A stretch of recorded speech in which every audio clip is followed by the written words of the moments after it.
जय हिंद दोस्तों, मेरा नाम आकाश तिवारी। आज हम देखेंगे अपने मैथ ब्लास्टर में एक नया टॉपिक और नए अंदाज के साथ, जिसका नाम है चक्रवृद्धि ब्याज। और चक्रवृद्धि ब्याज इसे कैसे करेंगे और आप लोगों को कैसे करना है और कैसे कैसे प्रश्न आते हैं, आज इस वीडियो में आपको पता चलेगा और इसको हम बेसिक से लेंगे आज।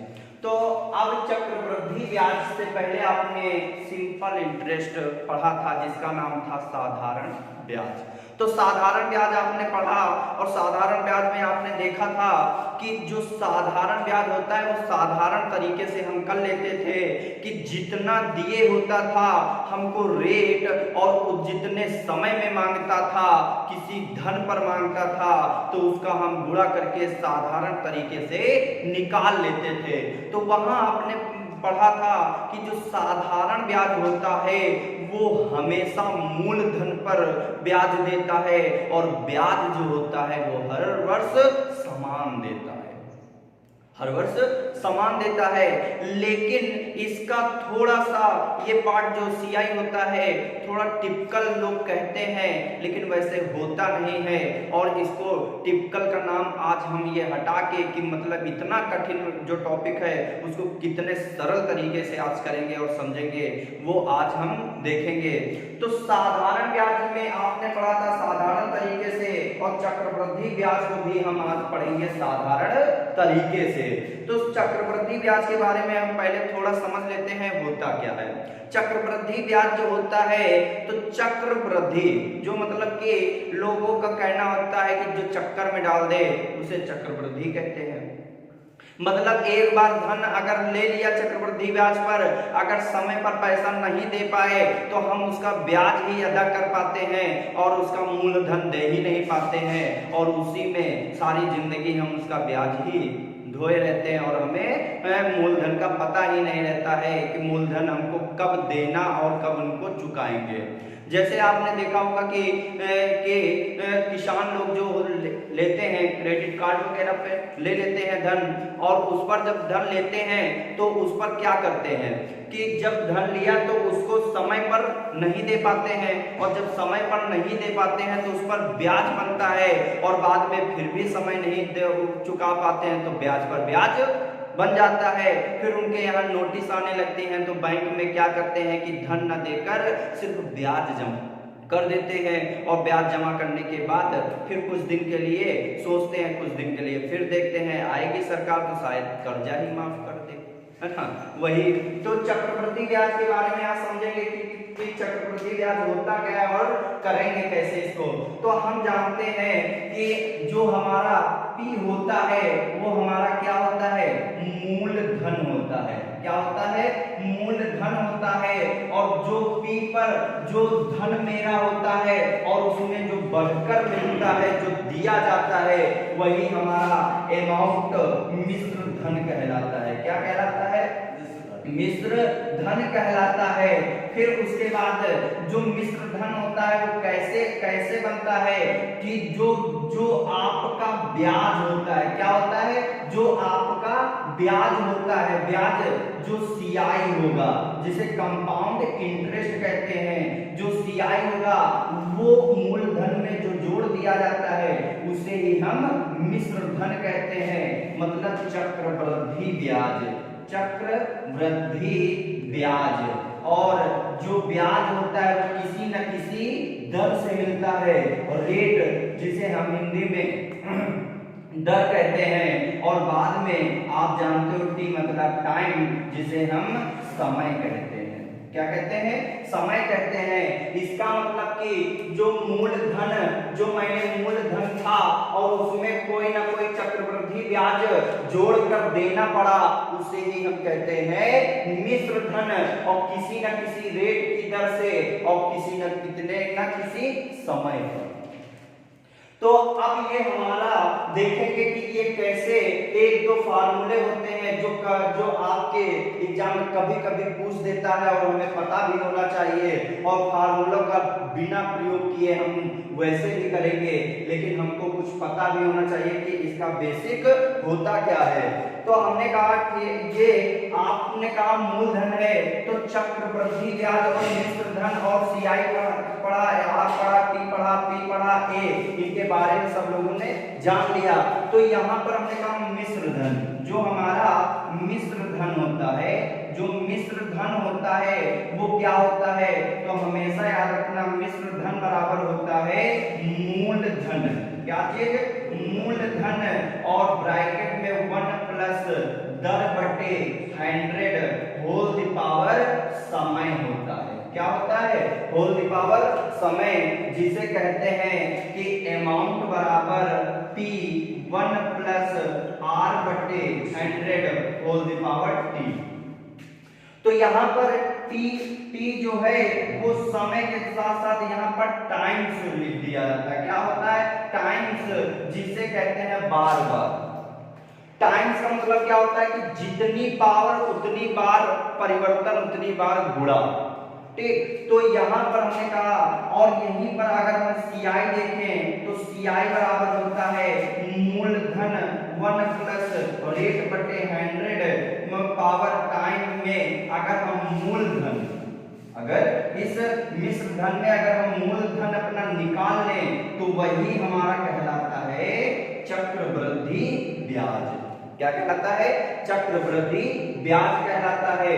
तो अब यहाँ पर आप लोगों के एग्जाम में अधिकतर जो पूछे जाते हैं वो 2 वर्ष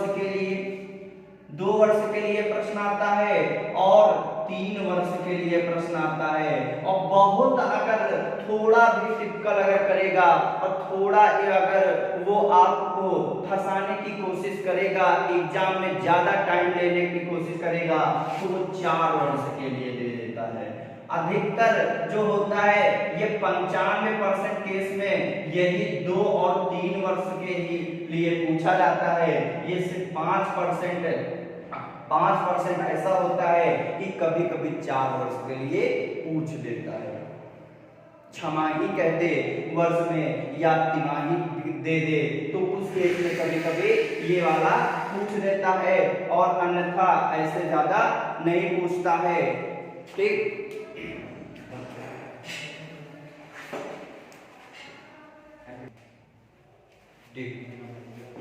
आप देखेंगे आगे देखेंगे एक स्टूडेंट था, वो आ गया बीच में, तो अब हम आगे क्लास स्टार्ट करते हैं। तो मैंने अभी देखा कि मिश्र धन जो होता है वो मूलधन 1 प्लस 10/100 की पावर समय, और यहाँ पर सीआई आपने पढ़ा कि P ब्रैकेट में 1 प्लस R/100 और होल द पावर T और माइनस P। तो यहाँ से हमारा सीआई निकल आया। तो हमने कहा कि जो 2 और 3 वर्ष के लिए हमेशा 95% पूछता है, 4 वर्ष के लिए बहुत कम रेयर केस में आपका पूछ देता है जो 5% की चांसेस इसके होते हैं। तो आज हम इसके बारे में देखेंगे और पढ़ेंगे कि कैसे हमें करना है। तो जैसे कि आपसे प्रश्न पूछ दिया जाए, इसको हम थोड़ा रिव्यू करते हैं या नोट कर लो पहले, फिर उसके बाद हम एक क्वेश्चन बोलते हैं। तो पहला प्रश्न है, और इस प्रश्न को हम कई तरीके से कर सकते हैं, और इसी प्रश्न पर जितने तरीके जो होते हैं वो हम आपको बताएंगे, और जो आपको तरीका अच्छा लगेगा फिर आगे आप इनमें से एक तरीका स्वयं अपनाओगे, और जो तरीका अच्छा लगे वो स्वयं अपना लेना। तो उसमें कह रहा कि 3000 रुपए का 20% वार्षिक चक्रवृद्धि ब्याज की दर से 2 वर्ष का ब्याज ज्ञात कीजिए। ठीक, तो 2 वर्ष का आपको ब्याज ज्ञात करना है। तो सबसे पहले आपको हमेशा याद रखना चाहिए कि जो हमने परसेंटेज का टॉपिक जो पढ़ाया था उसमें आपको मैंने फ्रैक्शन वैल्यू बताई थी, उसको जाकर एक बार देख लेना। जब वो देख लोगे तो यहाँ पर आपको और अच्छा लगेगा।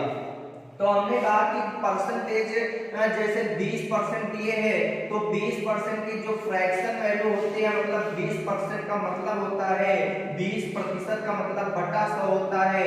तो यहाँ से 0 से 0 और 2 एकम 2 और 2 पंची 10, 10 मतलब 1/5 इसकी फ्रैक्शन वैल्यू होगी। और यहाँ पर इसी प्रकार कोई भी अगर आपको प्रतिशत दे दे तो हम सबसे पहले उसका फ्रैक्शन निकाल लेते हैं। तो हमने कहा कि 1/5, तो आपने देखा कि 5 रुपए ये आपका क्या है, मूल धन है। 5 रुपए पर आपको जो 1 रुपया जो मिला है वो क्या मिला है, वो आपको ब्याज मिला है। क्या मिला है, वो आपको ब्याज मिला है।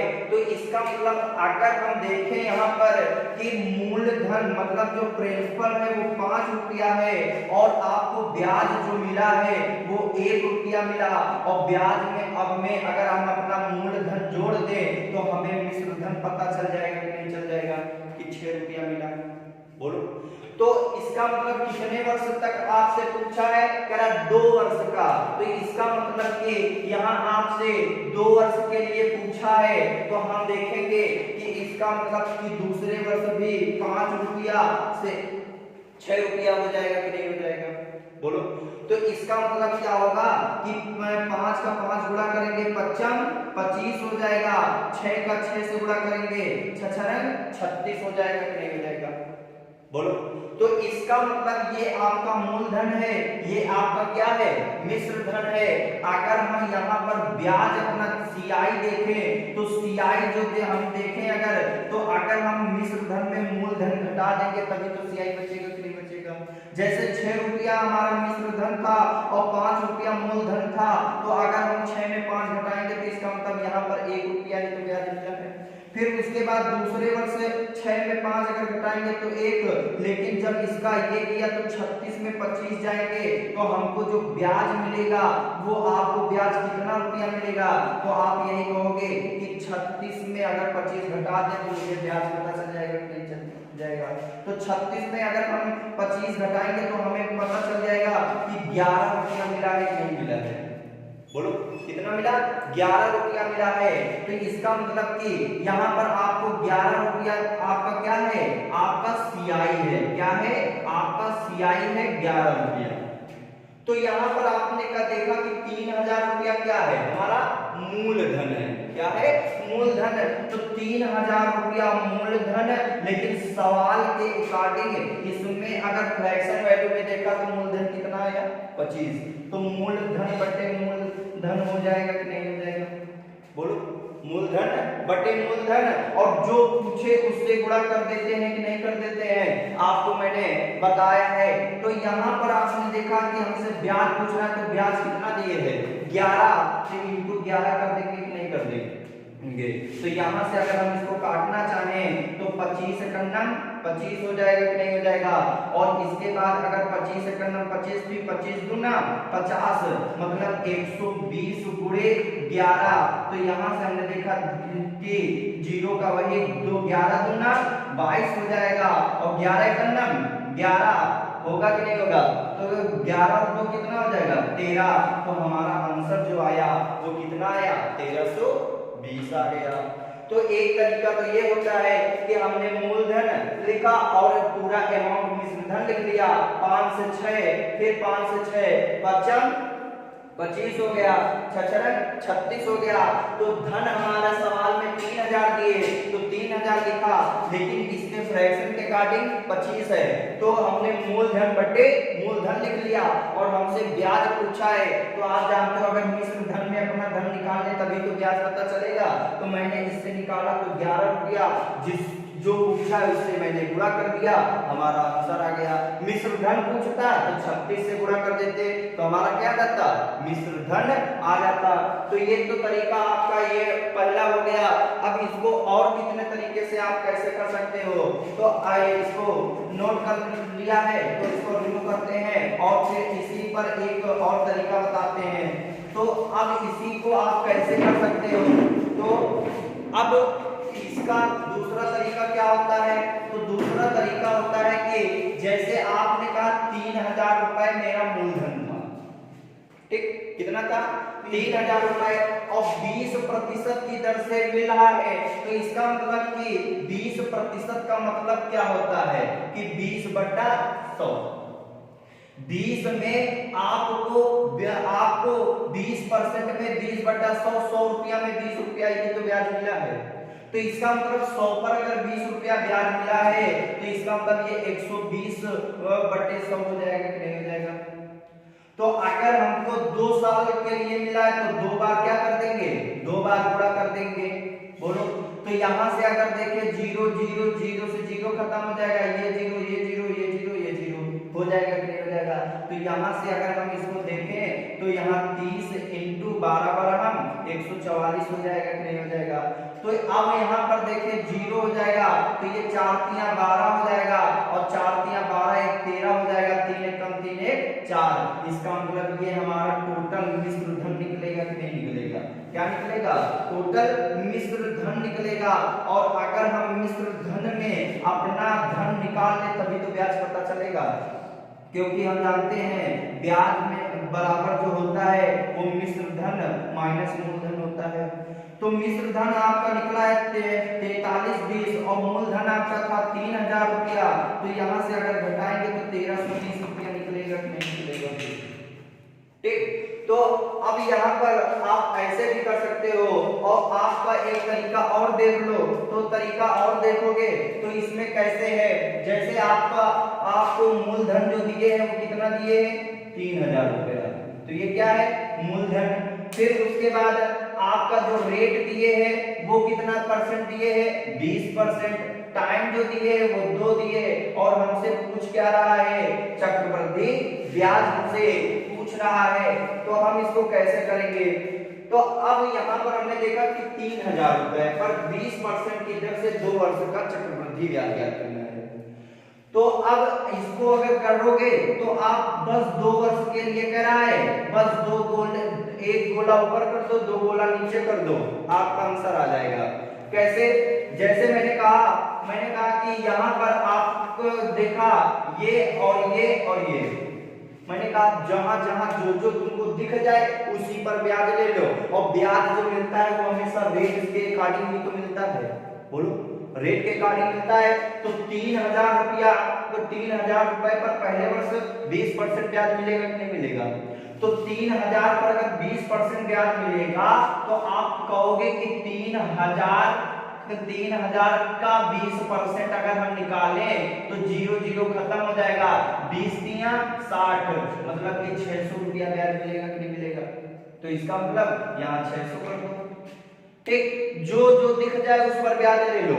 इसका मतलब पहले तो मूलधन पर, क्योंकि आप जानते हो पहले वर्ष मूलधन पर मिलता है और दूसरे वर्ष मूलधन पर तो ब्याज मिलेगा, मूलधन पर ब्याज तो मिलेगा और उसके बाद ब्याज पर ब्याज मिलना शुरू हो जाता है कि नहीं हो जाता है, बोलो, मिलना शुरू हो जाता है। फिर हमने कहा कि दूसरे वर्ष मूलधन पर तो ब्याज मिलेगा ही, मतलब 3000 पर 20% पहले 600 रुपया अगर मिला था तो आज भी 600 रुपया मिलेगा कि नहीं मिलेगा। तो इसका मतलब आज भी 600 मिलेगा।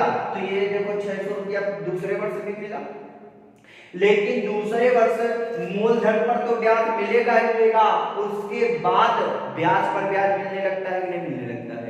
तो इसका मतलब ब्याज पहले वर्ष 600 रुपया मिला था तो 600 पर भी आपको 20% ब्याज मिलेगा कि नहीं मिलेगा। तो इसका मतलब 600 का अगर हम 20% निकालना चाहें तो आप 600 का 20% निकाल लोगे तो 6 × 12 120 रुपया मिलेगा कि नहीं मिलेगा, बोलो, 120 रुपया मिलेगा।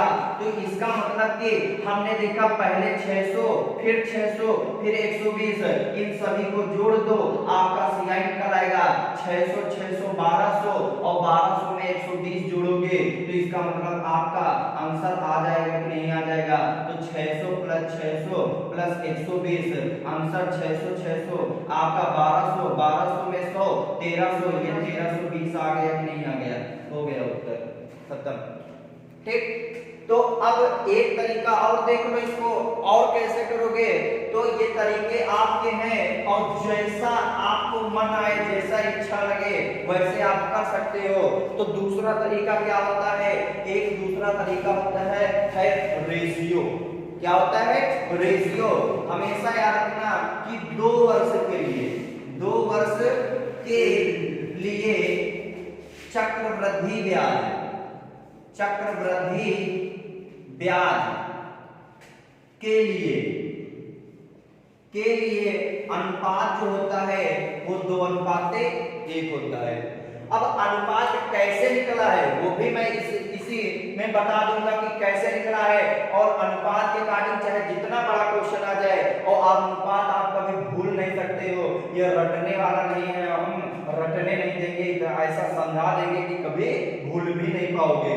तो फिर उसके बाद 3 वर्ष के लिए कभी अगर पूछ दे, 3 वर्ष के लिए अगर 3 वर्ष के लिए आपका सीआई अगर पूछ दे तो उसका अनुपात जो होता है वो 3:3 होता है।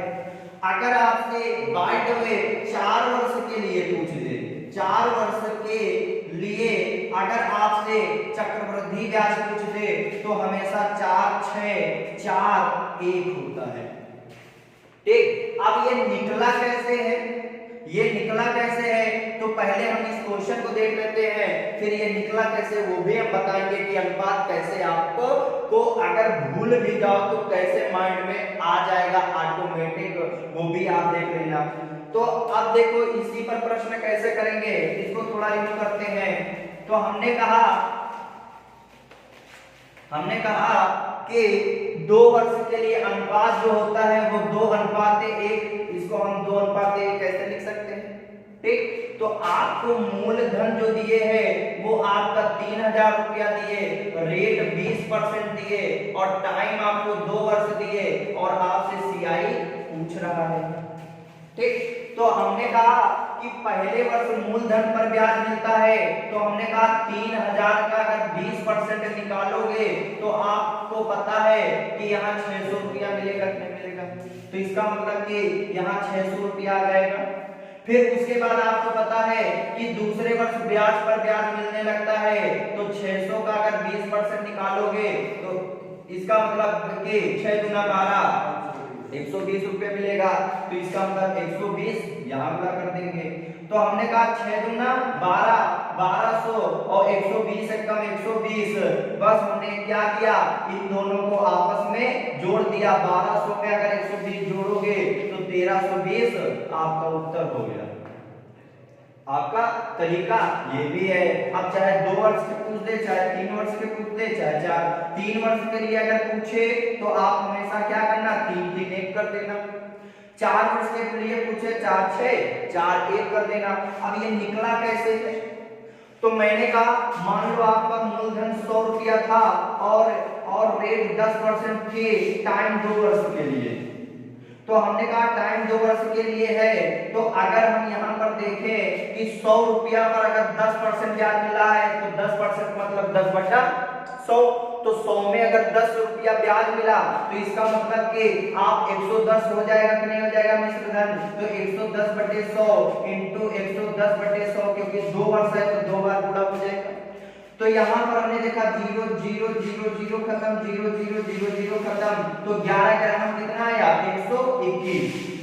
तो 121 आया तो 100 रुपया में 121 हुआ है, तो रुपया था 100 से 121 हुआ, तो इसका मतलब आपका 21 रुपया ही तो बढ़ा है। तो इसका मतलब ये अगर हम एक यहाँ से हटा दें तो यही तो अनुपात 2:1 आया है। बोलो, यही तो अनुपात 2:1 आया है। अगर तुम यहाँ पर आप 100 की जगह 1000 कर दो और रेट वही 10% रखो, टाइम 3 कर दो। अब 3 वर्ष के लिए अगर रेशियो देखो, तुमको याद करना है, याद नहीं करना है, सिर्फ समझ जाना है। तो यहाँ पर हमने कहा 3 वर्ष के लिए अगर पूछ रहा है तो आपने कहा कि 1000 रुपए पर 10% मतलब 110/100, 3 वर्ष है 3 बार गुणा हो जाएगा।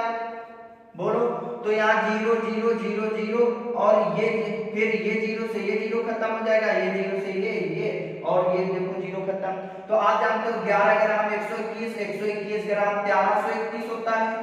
बोलो, अब 1000 रुपया मूलधन था, 1331 रुपया मिश्र धन हो गया। मिश्र धन में अगर मूलधन निकाल लेंगे तो ब्याज ही तो बचेगा। तो इसका मतलब 1331 में 1000 जाएगा, तो इसका मतलब कि 331 बचेगा कि नहीं बचेगा। यही तो आपका अनुपात आया कि नहीं आया। देखो 3 वर्ष के लिए 4 कह रहा है, तो यहाँ पर 1000 की जगह 10,000 कर दो और यहाँ रेट वही रखो और टाइम जो है वही रख दो। ठीक, तो वही रख लो 4, अब 4 वर्ष के लिए है तो 4 वर्ष कर दो, तो 4 वर्ष करोगे तो यहाँ एक जीरो बढ़ जाएगा तो एक और आगे आ जाएगा, तो यहाँ से ये जीरो से ये जीरो, ये जीरो से ये जीरो खत्म हो जाएगा पूरा। तो जब इसका 11 का फोर्थ करोगे तो 11 का जो फोर्थ आएगा तो आप जानते हो कितना होता है, आप जानते हो कि 14 और 64 एक हो जाएगा, कितने हो जाएगा, तो 10,000 में 14,641 हुआ, तो ये अगर 10,000 निकाल देंगे तो 46 41 बचेगा, वही तो अनुपात हुआ कि नहीं हुआ, बोलो। तो अनुपात से जो ऐसा प्रश्न है वैसे आप कर सकते हो, ठीक, तो आप कर सकते हो। फिर एक लास्ट जो तरीका होता है वो भी देख लो, तो इसको रिमूव कर देते हैं, अगर समझ में आ गया है तो अच्छी बात है, नहीं भी आया है तो एक बार हमको पुनः कमेंट में लिख देना, हम पुनः समझाने की कोशिश करेंगे। एक होता है कि जो CI होता है वो SI प्लस रेट स्क्वायर, और जो रेट स्क्वायर होता है वो हमेशा याद रखना कि 0.2 अंकों के बाद आएगा, 0.2 अंकों के बाद, 2 अंकों के बाद लगाते हैं, ठीक, लगाते हैं। जैसे आपको मैंने SI परसेंट आपको बताया था कि SI परसेंट जो होता है कहीं पर भी R इंटू T मिल जाए उसका गुणा कर देना, और उसी का SI पर जो होता है वही तो आपका साधारण ब्याज प्रतिशत कहलाता है, नहीं कहलाता है। तो हमने कहा कि यहाँ पर आपका आया तो ये CI बराबर, यहाँ पर आपसे पूछ दिया कि CI बराबर SI प्लस रेट स्क्वायर, ठीक। अब रेट स्क्वायर तो जैसे यहाँ पर आपको कह दे कि आपको मूलधन जो दिए है, मूलधन आपको 1,000 रुपया दिए है और रेट आपको दे दिया जाए 5% और टाइम आपको 2 वर्ष दे दे, तो अब यहाँ पर CI पूछ दे तो आप कैसे करोगे। तो हमने कहा 1,000 रुपया दिए और रेट 5% दिया, टाइम दो, तो हम अगर CI परसेंट निकाल लें तो मूलधन का जो हमसे पूछेगा वही हम निकाल देंगे। तो हमने कहा कि पहले हम CI परसेंट निकालें तो SI का मतलब क्या होता है R इंटू T, तो इसका मतलब 5 का गुणा 2 में करेंगे तो 5 दूनी 10 हो जाएगा, कितने हो जाएगा 5 दूनी 10, और यहाँ R स्क्वायर है तो R स्क्वायर का मतलब रेट ही तो होता है कि नहीं होता है, रेट 5 का स्क्वायर करोगे 25 और 2 अंकों के बाद क्या लगाना है, दशमलव लगाना है, तो यहाँ दशमलव लगा देंगे, ठीक, यहाँ दशमलव लगा देंगे, तो जब जोड़ोगे तो 10.25 आएगा कि नहीं आएगा, बोलो। हमसे पूछ रहा है कि CI 1,000 का कितना होगा, तो 1,000 का अगर निकालेंगे तो इसका मतलब 10.25 बटे 100 हो जाएगा, दशमलव हटाएंगे तो 0 बढ़ जाएगा, 0 0 0 0 खत्म, ये 0 से ये 0 खत्म, तो जो ब्याज हमारा आएगा वो हमारा कितना आएगा 10 25, नीचे एक 0 बढ़ रहा है, एक संख्या के बाद दशमलव लगा देंगे तो 102.5 हमारा क्या आ जाएगा, CI आ जाएगा। तो आप ऐसे भी कर सकते हो, तो ये तरीका इसमें सभी होंगे, और अब जो तरीका हम ये नहीं बताया जाएगा, अगले प्रश्न आपको अपने मन से करना है, इतना नोट कर लीजिए।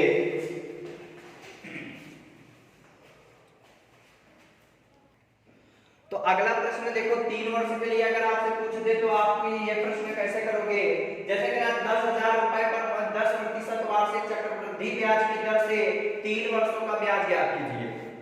अब 3 वर्ष के लिए आ गया तो आपने पैटर्न कई सारे पढ़े हैं, लेकिन अधिकतम पैटर्न आपको क्या याद रखना है, रेशियो वाला, क्योंकि रेशियो वाला पैटर्न बहुत आपको इजी रहेगा। तो आपको इजी कैसे रहेगा, आप कह दो कि रेशियो हम याद कब तक करेंगे और याद कैसे रखेंगे, तो हमने कहा आपको याद नहीं करना है, वो काम हमारा है। तो अब हमने कहा अब वो काम हमारा है, तो आपको क्या सिर्फ याद रखना है कि आपको सिर्फ डिजिट 11 याद रखना है। क्या याद रखना है, डिजिट 11। तो डिजिट 11 याद करना है, यदि तुम 11 का स्क्वायर कर दो तो 11 का स्क्वायर क्या होता है, 121 होता है, तो यहां से 121 होता है। मैंने कहा आगे वाली संख्या हटा दो, रेशियो लगा दो, 2 वर्ष के लिए ब्याज, 2 वर्ष के लिए आपका ब्याज का रेशियो आ गया। हमने कहा आपको 11 ही याद रखना है और 3 वर्ष के लिए निकालना है तो पावर 3 कर दो। 11 का घन होता है 1331। मैंने कहा आगे वाली डिजिट हटा दो और रेशियो लगा दो। 3 वर्ष के लिए ब्याज के लिए अनुपात निकल आया। 4 वर्ष के लिए पूछे थे तो आपको इसकी पावर 4 कर दो। तो आप जानते हो कि 4 6 4 1 मतलब 14,641। हमने कहा आगे वाली डिजिट हटा दो, रेशियो लगा दो, आपका 4 वर्ष के लिए आ गया। क्या याद करना जरूरी है? नहीं याद करना जरूरी है।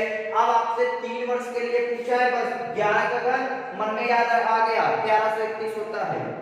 1331 का मतलब 3 3 1। तो इसका मतलब हमने कहा 3 3 1। पहले वर्ष 10,000 का अगर हम रेट 10% निकालेंगे तो 10,000 का 10% है। तो 10,000 का 10% आप जानते हो कि 10,000 का 10% अगर निकालें तो हमारा जो आएगा वो मात्र 1,000 आएगा कि नहीं आएगा? बस ऊपर 1,000 से गुणा कर दो। दूसरे वर्ष ब्याज पर ब्याज मिलेगा तो 1,000 का 10% निकालेंगे तो 1,000 का 10% आप निकालोगे तो 100 रुपया निकलेगा कि नहीं निकलेगा? फिर तीसरे वर्ष फिर ब्याज पर ब्याज मिलेगा तो 100 का अगर 10% निकालना चाहोगे तो इसका मतलब कि 10 रुपया मिलेगा कि नहीं मिलेगा? बोलो 10 रुपया मिलेगा। फिर हमने देखा कि 3 का 1,000 में गुणा किया तो हमारा 3,000 आया। फिर इसका बाद 300 आया, फिर उसके बाद 10 आया। अगर हम इसको जोड़ना चाहें तो 3,000 में 300 जोड़ोगे 3300 होगा। 3300 में 10 रुपया जोड़ोगे तो कितना आएगा? 3310 आपका ब्याज हो गया। हो गया। तो अब यहां हो गया। इसके बाद आप क्या करोगे? इसके बाद अगर आपसे कभी मिश्र धन पूछ दे तो मिश्र धन क्या होता है? मिश्र धन जो होता है, यदि मूलधन में अगर हम अपना ब्याज जोड़ दे तो मिश्र धन होगा कि नहीं होगा? तो अगर मिश्र धन पूछ देता तो हम सिर्फ क्या करते? 10,000 रुपए में 3310 रुपया जोड़ देते तो हमारा जो आएगा तो वो यहाँ पर हम इसको क्या कर देंगे? जोड़ देंगे और जोड़ने के बाद जो हमारा आंसर आएगा वही आंसर हो जाएगा कि नहीं आ जाएगा? तो 13,310 हो गया आपका उत्तर अगर मिश्र धन पूछ देता। आ जाएगा? नोट कर लो इसे।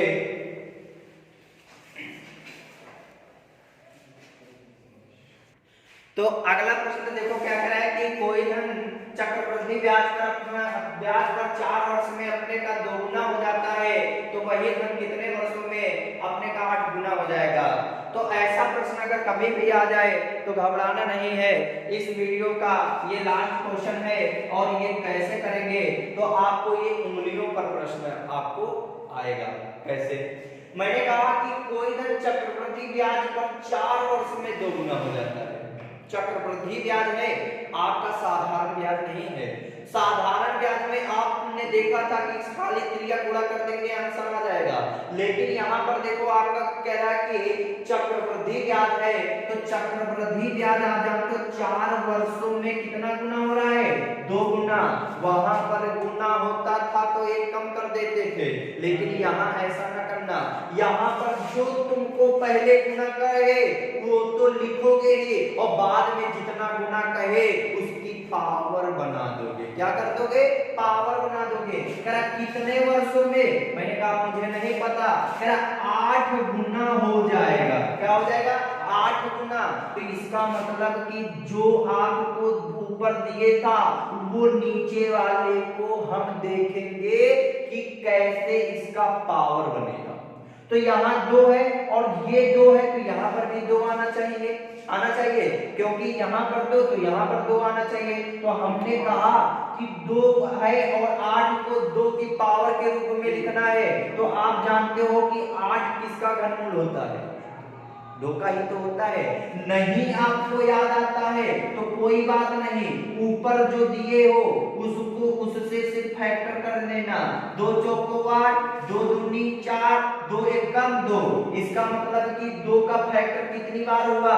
3 बार हुआ। कितनी बार हुआ? 3 बार हुआ। आपसे समय पूछ रहा है तो पहले वाला दिया समय और जितने आए फैक्टर उससे हम गुणा कर देंगे, हमारा आंसर आ जाएगा 4 तिया 12 हो गया उत्तर। कितने वर्ष में होगा? 12 वर्ष में होगा। कितने वर्ष में होगा? 12 वर्ष में। अगर यहाँ कह देता 16 गुना, तो 16 गुना अगर कह देता, हाँ, तो 2 दूनी 4 दूनी 8 दूनी 16 4, तो 4 चौको 16 वर्ष हो जाता, हो जाएगा। ठीक, नोट कर लो। और फिर इसके बाद आपका नेक्स्ट वीडियो अगले पार्ट में आएगा। ठीक, अगर आपको पसंद आया है तो लाइक शेयर और सब्सक्राइब जरूर करना। बोलो जय हिंद।